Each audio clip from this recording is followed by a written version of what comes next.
ദൈവ തിരുനാമത്തിന് മഹത്വമുണ്ടാവട്ടെ. Bible reading പ്രോഗ്രാമിൽ സംബന്ധിക്കുന്ന ഏവർക്കും കർത്തൃനാമത്തിൽ സ്നേഹവന്ദനം. ഉൽപ്പത്തി പുസ്തകം 42 അധ്യായം നമ്മളിന്ന് വായിക്കുന്നു.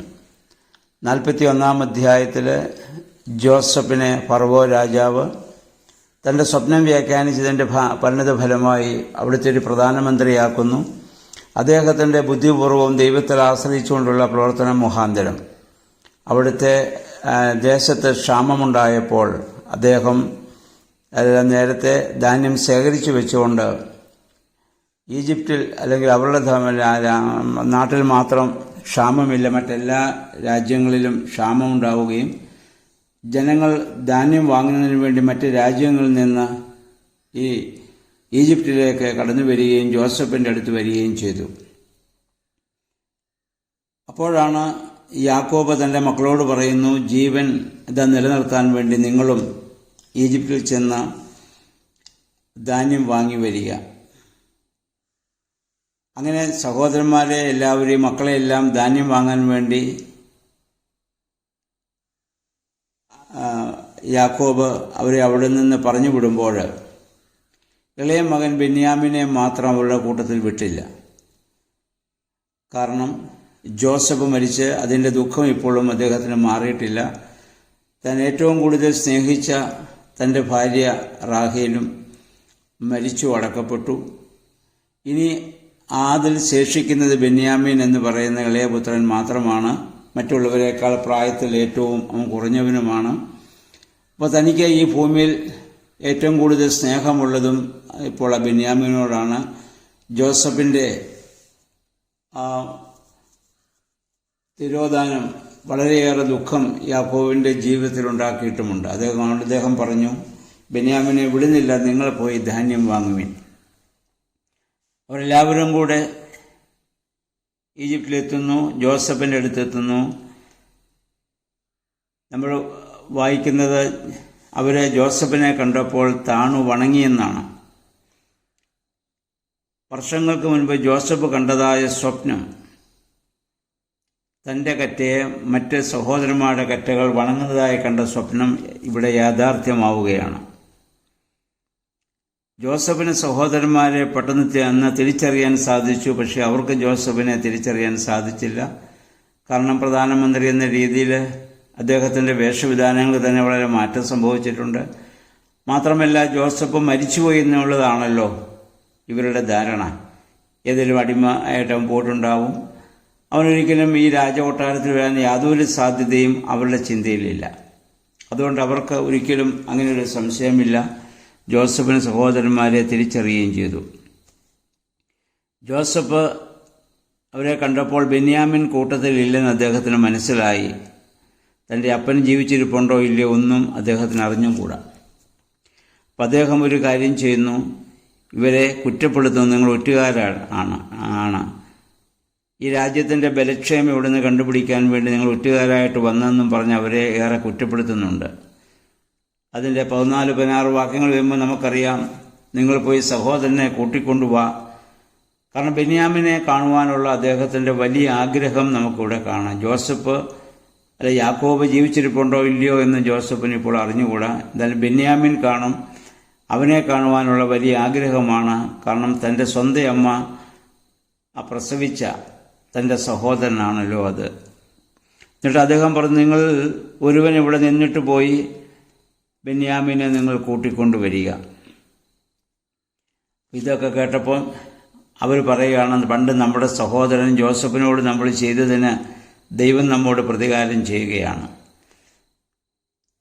അപ്പോൾ രൂപനോട് പറയുന്നുണ്ട്, അന്ന് ഞാൻ നിങ്ങളോട് പറഞ്ഞതല്ലേ ആ കൊച്ചുകുട്ടിയോട് അത്രമാത്രം ഹീനമായി പ്രവർത്തിക്കരുത്, ഞാൻ പറഞ്ഞതാണ്, നിങ്ങളത് കേട്ടില്ല. അതിൻ്റെ പരിണത ഫലമാണ് ഇപ്പോൾ നമ്മൾ അനുഭവിക്കുന്നത്. ഇപ്പോഴെങ്കിലും അവർക്ക് ദൈവചിന്ത ഉണ്ടായി എന്നുള്ളതൊരു വലിയ കാര്യമാണ്. നമ്മളും പലപ്പോഴും ജീവിത അനുഭവങ്ങളിലൂടെയാണ് ദൈവചിന്തയിലേക്ക് കടന്നു വരുവാൻ സാധിക്കുന്നത്. അനുഭവങ്ങളിലൂടെ മാത്രം, അല്ലാതെ വായിച്ചും അല്ലെങ്കിൽ മറ്റുള്ള ഇതിലൂടെ ഒന്നും നമുക്ക് പലപ്പോഴും മനസ്സിലാകാത്തത് ദൈവം പലപ്പോഴും അനുഭവങ്ങളിലൂടെ നമ്മളെ ഒന്ന് പഠിപ്പിക്കുമെന്നുള്ളതാണ്. അപ്പോൾ രൂപേൻ അവരെ അതൊക്കെ പറഞ്ഞ് ഓർമ്മപ്പെടുത്തുന്നുണ്ട്. അതുകഴിഞ്ഞ്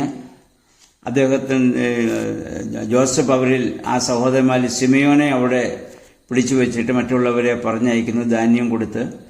അപ്പോൾ അവർ പോയ വഴിക്കാണ് അവർ മനസ്സിലാക്കുന്നത് അതിൽ ഒരുവൻ്റെ ചാക്കുകെട്ടടിച്ചപ്പോൾ കൊടുത്ത ദ്രവ്യവും അവർ കൊടുത്ത പണവും ആ ചാക്കിലുണ്ടായിരുന്നു. അപ്പോൾ അവരാകെപ്പാടെ ഭയപ്പെട്ടു എന്നാണ് നമ്മൾ വായിക്കുന്നത്. നമ്മളാണെങ്കിൽ കൊടുത്ത പണം നമുക്ക് തിരിച്ചു കിട്ടുകയാണെങ്കിൽ നമുക്കേറെ സന്തോഷമാണ് ഉണ്ടാവുക. കാരണം ഇവർക്കറിയാം ഇതിങ്ങനെ സംഭവിച്ചെങ്കിൽ അവർ എന്തോ ജോസഫ് ഉദ്ദേശിച്ചിട്ടുണ്ട്, അല്ലെങ്കിൽ ഞങ്ങളെ അതിനുള്ള കുറ്റപ്പെടുത്തും, അല്ലെങ്കിൽ എന്തെങ്കിലും ശിക്ഷ ഞങ്ങൾക്ക് ലഭിക്കുമെന്നുള്ള ഇതുകൊണ്ടാണ് അവരിപ്പോൾ ഭയപ്പെടാൻ കാരണം. അവർക്കിപ്പോൾ സന്തോഷിക്കാനും സാധിക്കുന്നില്ല. പണം അവർക്ക് തിരികെ കിട്ടിയപ്പോൾ സന്തോഷിക്കാൻ പറ്റുന്നില്ല. കാരണം അവരുടെ ആ കുറ്റബോധം അവരെ ഇപ്പോൾ വേട്ടയാടിക്കൊണ്ടിരിക്കുകയാണ്. അവരിപ്പോൾ വിചാരിക്കുന്നത് ജോസഫ് എന്ന് പറയുന്ന അവിടുത്തെ പ്രധാനമന്ത്രി ഒരു കഠിന ഹൃദയനായ മനുഷ്യനാണെന്നാണ്. അപ്പോൾ ഇനി പോകുമ്പോൾ ആ പണം അവർക്ക് തിരിച്ചു നൽകാമെന്ന് അവർ തീരുമാനിച്ചല്ല. അവരെല്ലാം കൂടെ വീട്ടിൽ ചെല്ലുന്നു. അവർ അവിടെ സംഭവിച്ച കാര്യങ്ങളൊക്കെയും അവരുടെ പിതാവായ യാക്കോബിനെ അവരവിടെ അറിയിക്കുകയാണ്. നമുക്കറിയാം, പണ്ട് വളരെ കൗശലക്കാരനും വളരെ ബലവാനുമായിരുന്ന യാക്കോബ് ഇപ്പോൾ വാസ്തവത്തിൽ വളരെ ശാന്തനും വലിയ നിരാശനുമായിട്ട് മാറിയിരിക്കുകയാണ്. ഈ വാർത്തകളൊക്കെ കേട്ടപ്പോൾ അദ്ദേഹത്തിന് അതീവമായ ദുഃഖമാണ് ഉണ്ടാകുന്നത്. കാരണം തൻ്റെ ഒരു മകനും കൂടെ പോയി, അവരവിടെ ശിമയോനെ അവിടെ പിടിച്ചു വെച്ചു. ഇനി തന്നെ ഏറ്റവും സ്നേഹിക്കുന്ന ബെന്യാമീനെ കൂടെ കൊണ്ടുപോകണമെന്ന് അവർ പറയുന്നു. യാക്കോബ് പെനിയിൽ വെച്ച് ദൈവത്തെ മുഖാമുഖം കണ്ടുവെങ്കിലും ആ വിശ്വാസത്തിൻ്റെ പൂർണ്ണതയിലേക്ക് ഇപ്പോഴും അദ്ദേഹത്തിന് കടന്നു വരുവാൻ സാധിച്ചിട്ടില്ല. അതുകൊണ്ട് ഏറെ ആ നിരാശയും ദുഃഖവുമാണ്. അദ്ദേഹം ഭൂമിയിൽ ഏറ്റവും കൂടുതൽ, ദൈവത്തേക്കാൾ കൂടുതലായി അദ്ദേഹം ബെന്യാമീനെ സ്നേഹിക്കുന്നു എന്നുള്ളതാണ് ഇപ്പോൾ അദ്ദേഹത്തിൻ്റെ ഏറ്റവും വലിയ ബലഹീനത. നമ്മളും പലപ്പോഴും ദൈവത്തേക്കാൾ അതുകൊണ്ട് നമ്മുടെ കർത്താവ് പറഞ്ഞു, ഓർക്ക് എന്നേക്കാൾ അധികം അപ്പനെയോ അമ്മയോ മകനെയോ മകളെയോ പ്രിയപ്പെടുന്നവൻ എനിക്ക് യോഗ്യനല്ല, തൻ്റെ ക്രൂശെടുത്ത് തന്നെ അനുഗമിക്കാത്തവനും എനിക്ക് യോഗ്യനല്ല എന്ന് കർത്താവ് പറഞ്ഞ് നമ്മൾ ഓർക്കേണ്ടതാണ്.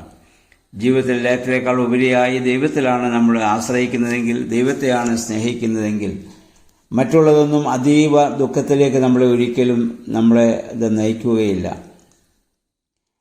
അപ്പം ദൈവം അറിയാതെ ജീവിതത്തിലൊന്നും സംഭവിക്കുകയില്ല എന്ന് ഒരു ദൈവവൈതൽ എപ്പോഴും വിശ്വസിക്കുകയും അപ്രകാരം തൻ്റെ ജീവിതത്തെ ഇത് ക്രമപ്പെടുത്തുകയും ചെയ്യേണ്ടതാണ്.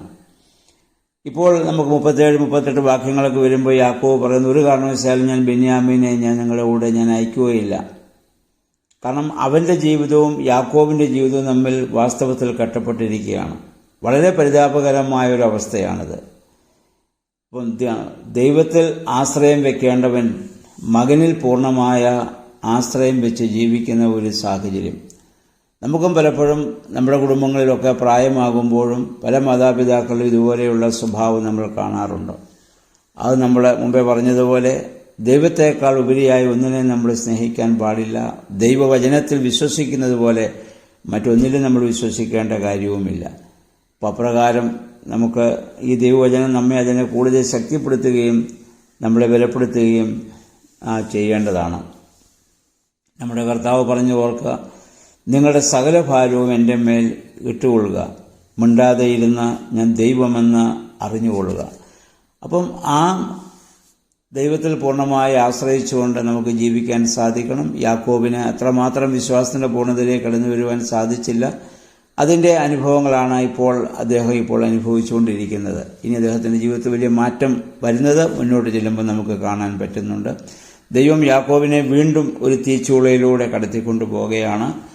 അത് കഴിയുമ്പോഴാണ് ഇനി യാക്കോബിൻ്റെ ജീവിതത്തിലെ ഏറ്റവും വലിയ സന്തോഷകരമായ അവസ്ഥയിലേക്ക് അദ്ദേഹത്തെ പ്രവേശിക്കാൻ സാധിക്കും. ദൈവം തരുന്ന ഓരോ അനുഭവങ്ങളും സന്തോഷത്തോടുകൂടി നമ്മൾ സ്വീകരിക്കുമ്പോഴാണ് അതിൻ്റെ ആ പൂർണ്ണതയുടെ സന്തോഷം നമുക്ക് അനുഭവിക്കുവാൻ സാധിക്കുന്നത്.